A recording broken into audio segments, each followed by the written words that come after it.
Hello, Baystock. Hello, it's a good Sunday. It's been a good weekend all weekend long. A couple Thunderbirds flying in here and there. My name is Laughing Fox, and I'll be your Native American flute player / storyteller tonight, or this afternoon. Got a nice little, lineup here. I got a bunch of flutes, Native American flutes. And I got about 17 of them here, and well, maybe a little less, but each flute has its own song and has its own story. So I'll be playing flute music and then be talking about each flute as individual spirits, And this instrument is one of the oldest instruments. It's up there with the drum and the rattle. It's about 6,000 years old for this continent. 6,000-year-old instrument right here. They're all made out of like cedar. I have some. They're all just made differently, and I'll explain them as I go along. I usually start off by introducing myself in the Ojibwe language. I had a Sioux brother once that told me, he's like, "You Ojibwe, it always sounds like you guys are singing when you're talking." So I'll give you a little demonstration of some Ojibwe language right now. Bape Wagush Nindigenikaj. Laughing Fox is my name. Misquabi Kong Nindunjaba. Red Cliff is where I'm from. Ninda Migazi Dame. My clan is the Eagle Clan.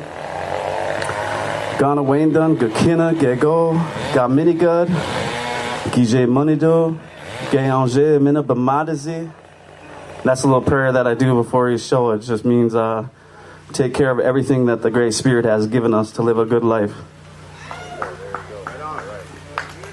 So the Native American accordion flute is one out of pure love. And I'll do a short version of the creation story for it. A long time ago, a young man fell in love with this woman, and he couldn't express himself to her, but he was good at hunting, fishing, gathering. He was good at all these different things, but he could not speak to this woman, his heart's desire. So he had heard by his elders that if he went out and found the Ayabe, which is a huge albino buck that lives off into the west, up in the mountains, if he found this Ayabe, it carried this love medicine.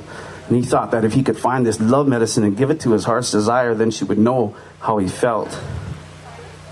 So he went out on a 4-day adventure, following the biggest set of deer tracks he could in the woods, and he thought to himself, this has to be it. This has to be the Ayabe.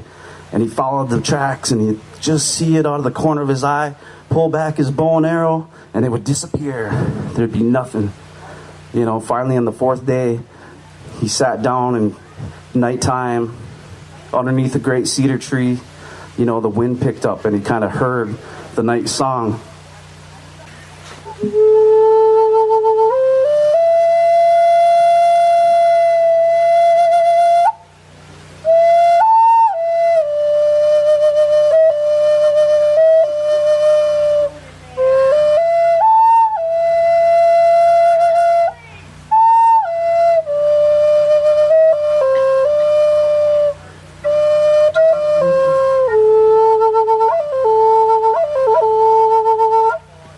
So he went to sleep that night with that in his mind. The next day he woke up and he heard a knocking on wood. And he looked up into the branches of that cedar tree and he saw a bird dancing on that branch. And that bird was dancing and it was knocking holes in that branch each time. It was just bouncing there. And the bird had flew off and the wind had picked up again and he heard that same song.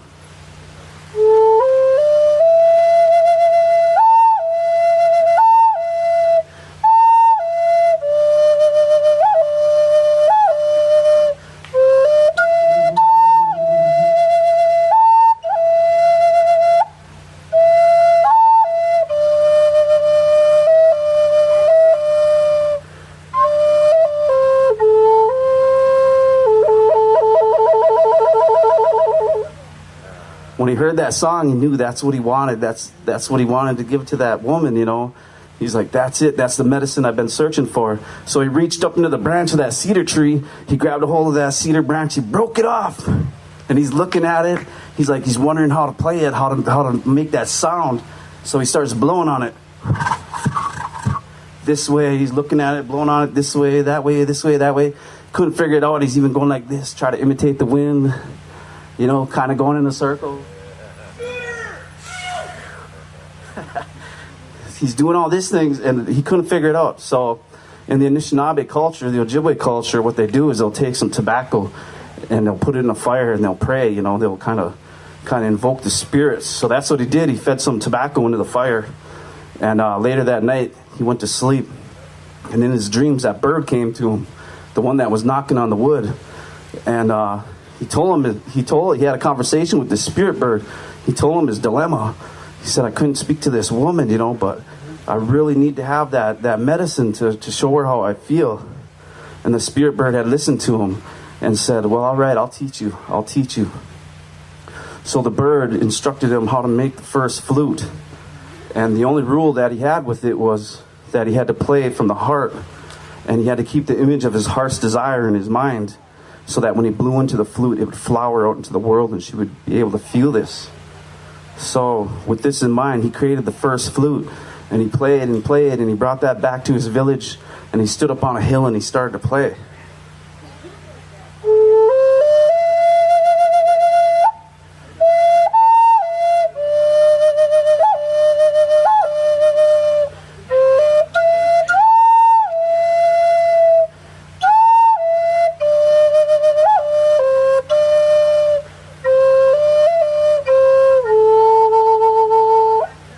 And as he played up on a hill, the music kind of floated down, and there was all kinds of people down in the valley. They were all like gathering things. They were getting ready for the next season, tanning hides, gathering berries, drying out fish and meats.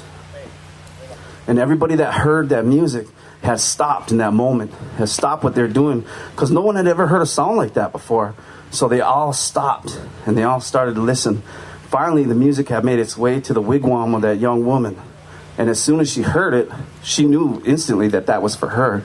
So she came outside her wigwam, and she kind of looked up on the hill and saw this young man sitting up there playing. And she walked up to him, closed her eyes, and she was just amazed on how much love and emotion he was expressing without uttering a single word. And as he played this song for her, she realized that it was intertwining their spirits together.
Miigwech. That's a creation story of the Native American flute. But, all over the world, people have a flute or a rattle or a drum in their culture, So wherever you go, the creation story is going to be a little different, but it's all based on that one thing that all of us know, which is love, love and respect. And that's something that I think every religion kind of preaches, every religion, every culture kind of has at the end of all their, doings is just that. My story starts in the woods when I first started learning how to play. I can't read music, but I can hear it sometimes, and sometimes I can play it. And for the first 2 years of my learning how to play the flute, I've been doing it now about 10 years, but when I first started, I spent the first 2 years in the woods. And my teachers were the environment. It was the element. It was the wind through the trees. It was the rain on the leaves. It was, what I surrounded myself with. And for the first 2 years, that's all I did was sit in the woods and listen. And this next song I'm going to play is called Ajitamo Waning, which means squirrel tail in Ojibwe. And when I started to play this, I was mimicking a couple squirrels chasing each other around the trees, and they were out chittering and chattering with each other, chasing them back and forth. And I picked up my flute and I started to play it.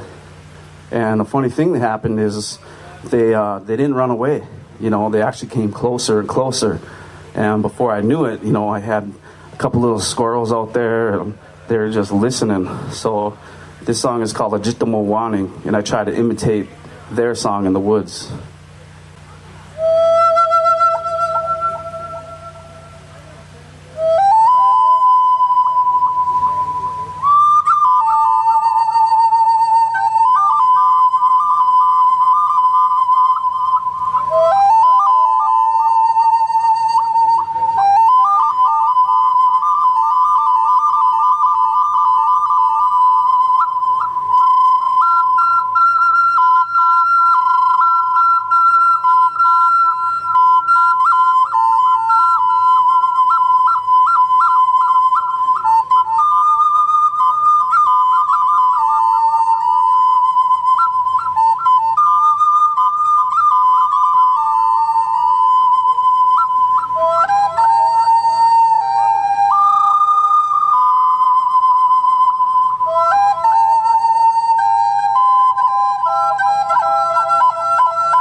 While in the woods in my first couple years, this is another one that came to me.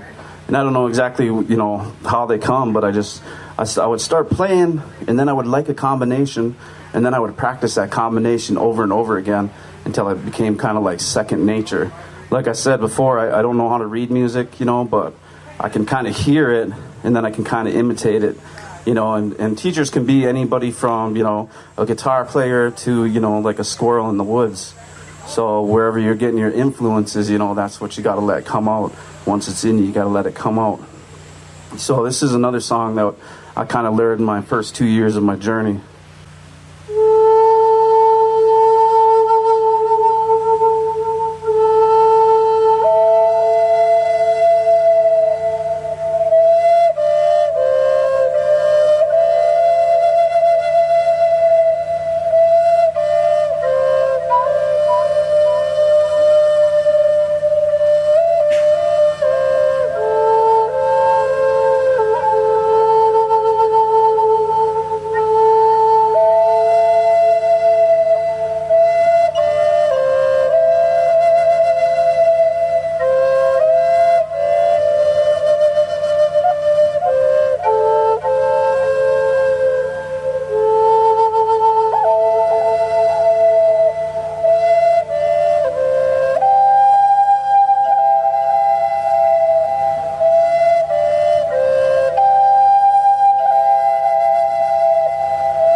This next flute is a 5-hole flute, and it's more traditional to the Ojibwe culture up here. Most of them are 6-hole flutes, but the 5-hole flutes are the ones that the Ojibwe kind of stuck to. So it's got like a lot older sound. The 6-hole ones are more like southern kind of native peoples of the land. But this one is a 5-hole one. It's made out of walnut, and I was sitting there playing with my uncles one day, trying to fit in with them and their music. You know, we're kind of like a campfire family. Bust out the guitars, bust out whatever kind of music you got, washboard, you know, jug, whatever you got. You jam out, you try to play. And I was playing with them, and I had set this flute down on the ground, you know, and one of my uncles had this dog. And I went down to grab that flute, and it was gone. And I looked over, and I could see my uncle's dog running down the road with it in his mouth. And I'm like, oh, no. You know, so I had to like get up, chase him down. He was a puppy, so he had a lot of energy and really sharp teeth. So, you know, you guys can't see it out there, but this thing is just riddled with puncture wounds from that dog's mouth, you know. And I finally got it back from him and looked at it, and it was a little beat up after that. But the song that came from it was different then, you know, because he had altered it. He had given it personality. He had given it a little bit more spirit. I don't know. So this next song is called Onimush, which means the dog, the res dog, actually.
Thank you, everybody. Thank you. So amongst the flute player, I'm a lot of other different things, but as a storyteller, the Ojibwe culture, they always have shapeshifters in our stories. You know, Winnebuju was always turning into something else to teach somebody something. And, you know, me having that heritage, I kind of made this mask, this hat, and it's a fox.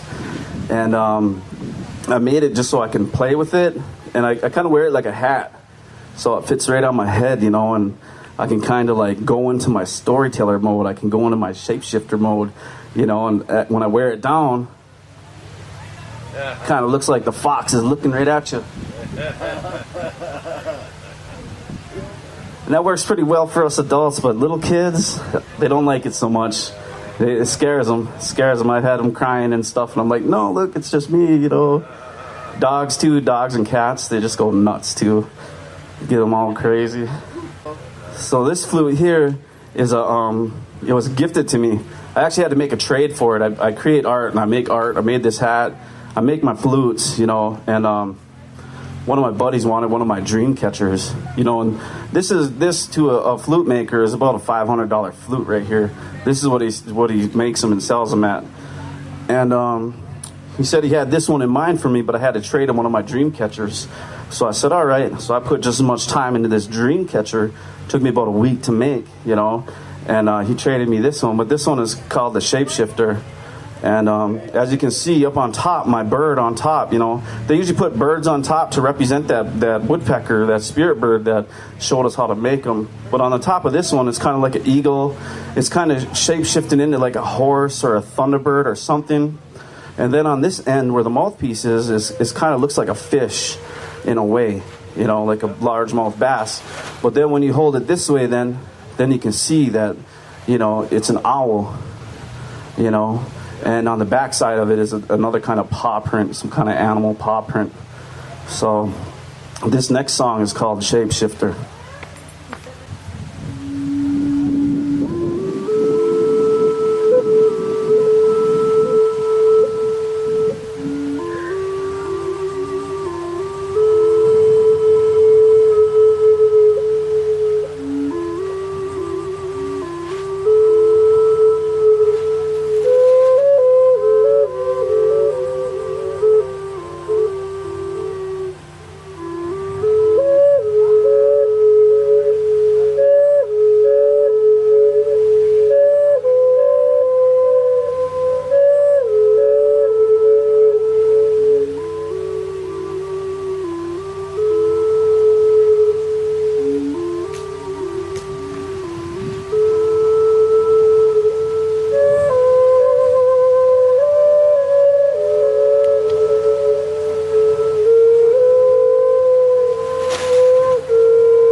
Takes a lot of breath, takes a lot of breathing. I'm constantly breathing in and breathing out slow. It's almost like a form of meditation, you know, and I just kind of let it go. After a couple of years in the woods, I started to make my way up in the world, though. I made my way up to street corners, playing there, you know, and I was just sitting there one day playing, and somebody started throwing me tips. And I'm like, what tips? All right, you know, I can make a little bit of money doing this? Maybe. We'll see. You know, but the positive influence that I got from everybody that was listening to me walking by just kind of reinforced what I was doing. So I took that positive energy and I just kind of made it flow right back into the flutes, you know. And from street corners, I went to bus stops, from bus stops to airports, from airports, you know. And those are some of my most favorite places to play, when people are moving from one place to another so quick. You know, they never take that time just to slow down and enjoy what they have, you know, live in that moment and enjoy it. You know, they're always going point A to point B, you know, and forgetting everything else but the destination. But it's the journey that can catch them, you know. And just like the creation story, when the young man is sitting there playing and everybody's busy in the village and they all stop and they listen just for that moment. And just in that moment, they're caught. This next song is called Beneshi, and I learned it from a bird out in the woods, of course.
All right, all right. Miguel out there for you listening. Hope you're enjoying the Tales of Laughing Fox up here. Got a few more songs left before we got to switch it out and get the acoustics flowing, the music's flowing. But I love it that I get to come out and start first, you know. Everybody's just kind of waking up. Everyone's getting ready. You know, the music is flowing throughout these hills here and there, getting everybody ready for the next set of music's coming up. You know, and we're all out here for the same thing, all enjoying our environment, all loving each other, you know. And this next song comes from Santa Fe. I learned it down there when I was on my travels. You know, I've been all over the United States, playing here and there, wherever I can.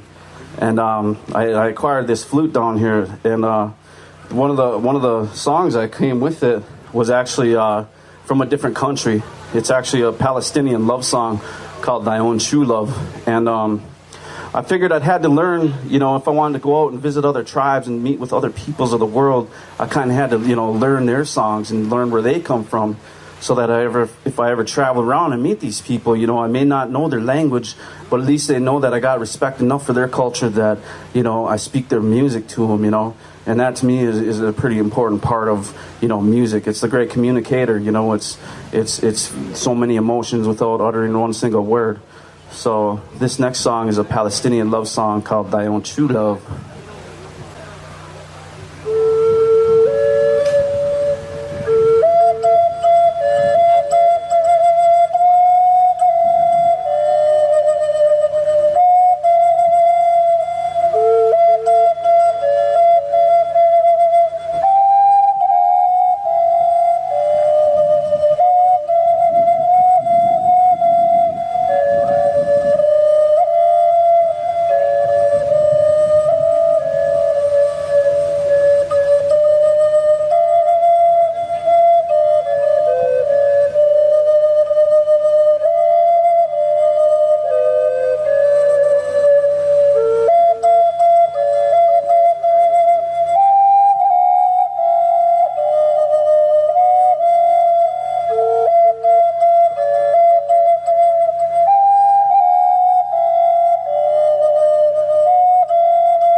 I only got some time for a few more, and then we're gonna switch it up. So I got a couple more songs left for you. This song, I learned, I kind of got caught in a rut of playing the same music, so I was like, well, how am I gonna fix that? So I switched my fingers around and played backwards and came up with this song.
All right, this next song is a double flute, double drone flute, you know, made out of the same wood, you know, but two separate flutes, and coming together they kind of like have this droning effect, you know, and I'm always blasted with it whenever I play it. But this song I learned in a Philadelphia airport while I was waiting for my ride, and I was like had like a day overlay. So I pulled up my flute and I started to play it, and everybody was going from one end to the airport to the other, you know, and they all kind of slowed down when they heard this music. But I closed my eyes, and when I opened them again, I had this ring of people around me, you know, just this circle of people. And as I looked at them, you know, I could kind of tell that they were different, you know, they were homeless folk that were seeking, you know, some kind of warmth inside this airport. But for some reason, this music had drawn them close, you know, and they kind of circled around me. And I felt good for doing that. But after I was done playing, you know, this guy come up to me. He's like, "Hey, man, my name's Curtis." He said, "That's some good flute playing." I said, "Well, thank you, Curtis. My name's Laughing Fox." And he kind of gave me this weird look, and he goes, "Hey, man, how'd you know my name was Curtis?" And right there, I was like, "Oh, man, I ain't in the woods no more. Can't just go hide behind a tree, you know, I'm in the airport." Needless to say, you know, even though they showed me warmth, you know, I still kind of slept with one eye open, you know. But this is a song that kind of drew them close together, and this will be my last one.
Miigwech, everyone, miigwech. Thank you, thank you.